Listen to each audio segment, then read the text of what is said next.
गौतम बुद्ध और गरीब आदमी की कहानी। एक बार बुद्ध अपने शिष्यों के साथ चलते हुए एक गांव में आए।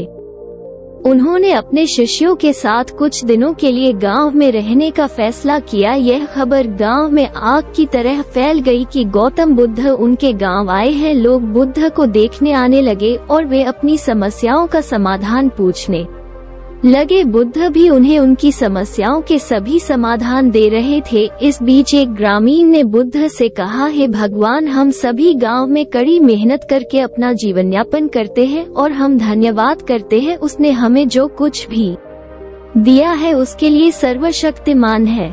लेकिन हमारे गांव में एक व्यक्ति है जो कोई काम नहीं करता है और अपनी गरीबी के लिए सर्वशक्तिमान को हर समय दोषी ठहराता रहता है। वो हमेशा भगवान को कोसता और गाली देता रहता है। अगर हम उसे रोकने की कोशिश करते हैं तो वो हमें भी गाली देना शुरू कर देता है।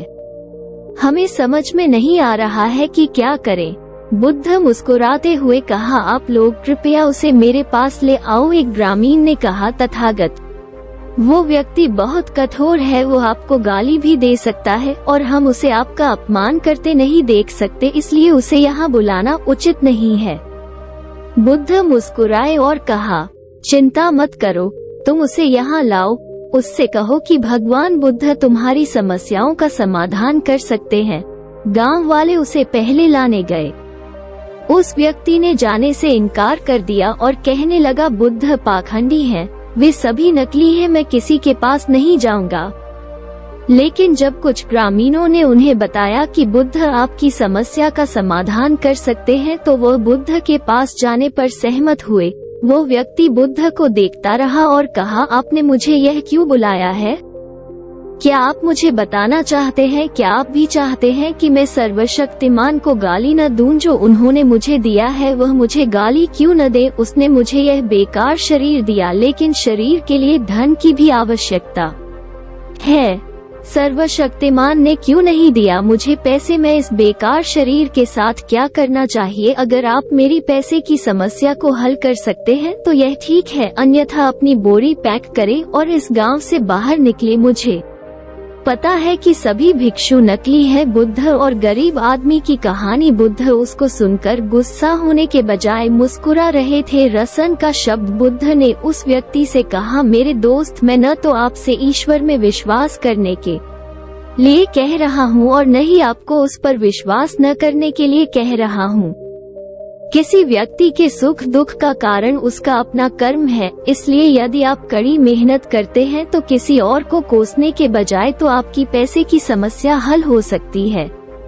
बुद्ध की बात सुनकर वो आदमी उग्र हो गया और कहा, मुझे आपके व्याख्यान की आवश्यकता नहीं है। आप मुझे एक पाखंडी की तरह दिखते हैं। मैं यहाँ केवल पैसे की उम्मीद में आया था। मुझे बताओ कि क्या आप मेरी पैसे की समस्या को हल कर सकते हैं, अन्यथा जाओ यहाँ से। बुद्ध ने देखा कि यह व्यक्ति को समझ में नहीं आ रहा है। जैसे इस बुद्ध ने उस व्यक्ति से कहा, देखो दोस्त, मेरे पास पैसे नहीं है और न ही मुझे किसी भी पैसे की जरूरत है, लेकिन हाँ, मैं एक राजा को जानता हूँ, मैं उससे पैसे ले सकता हूँ, लेकिन बदले में आप उस राजा को भी कुछ देना है। उस आदमी ने कहा कि मैं राजा को क्या दे सकता हूँ, मेरे पास उसे देने के लिए कुछ नहीं है। तो बुद्ध ने कहा, राजा का एक बेटा है जो जन्म से अंधा है। राजा के चिकित्सा सलाहकार ने कहा है कि अगर वे एक जीवित व्यक्ति की आंखें प्राप्त करें तो वे इलाज कर सकते हैं। राजा के बेटे की आंखें जरूरत है। अगर तुम अपनी दोनों आंखें राजा के बेटे को दे दो तो राजा तुम्हें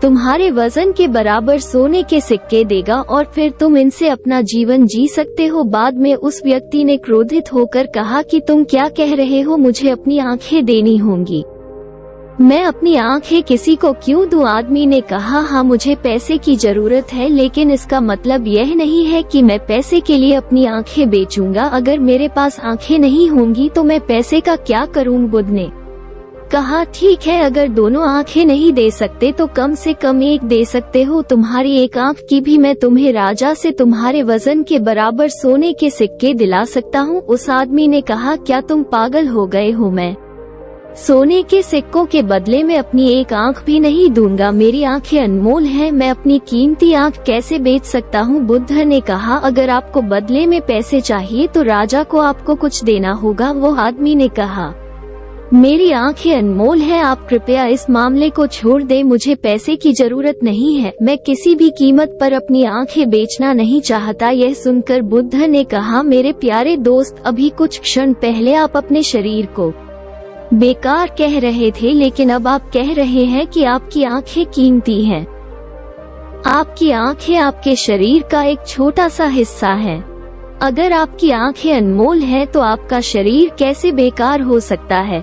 गौतम बुद्ध के इन शब्दों को सुनकर उस व्यक्ति की आंखों में आंसू आ गए और वह गिर गया बुद्ध के पैर और रोने लगे। बुद्ध ने उसे उठा लिया और कहा कि मेरे दोस्त, प्रकृति ने हमें यह अनमोल शरीर दिया है, लेकिन अधिकांश लोग इसे अनदेखा करते हैं और खुद को कोसते रहते हैं। कुछ क्षण पहले आप सोच रहे हैं कि आपका शरीर बेकार है, लेकिन अब आप यह सोच रहे हैं अमूल्य। वास्तव में मनुष्य को जो कुछ भी मुफ्त में मिलता है वह उनकी कीमत नहीं समझता है। इसलिए हमें प्रकृति का आभारी होना चाहिए कि उसने हमें यह अनमोल शरीर दिया है, जो सभी जीवित प्राणियों में सबसे अच्छा है। खुद को कोसने की बजाय परमात्मा को धन्यवाद देना चाहिए कि आपको इतना खूबसूरत बनाया। आप विचार, दुनिया में बहुत से ऐसे लोग हैं जिनके पास आंखें तो है लेकिन देख नहीं सकते, लेकिन फिर भी वो परमात्मा को धन्यवाद देते हैं। आपके पास तो आंखें हैं, आपके पास तो सब कुछ है। प्रकृति ने जिसको जैसा बनाया है उसको खुद को स्वीकार करना चाहिए और उसके लिए परमात्मा को धन्यवाद देना चाहिए। आशा करता हूँ आपको इस कहानी से बहुत कुछ सीखने को मिला होगा। यह कहानी अगर आपको अच्छा लगा हो तो अपने दोस्तों और मित्रों के साथ शेयर करें। धन्यवाद।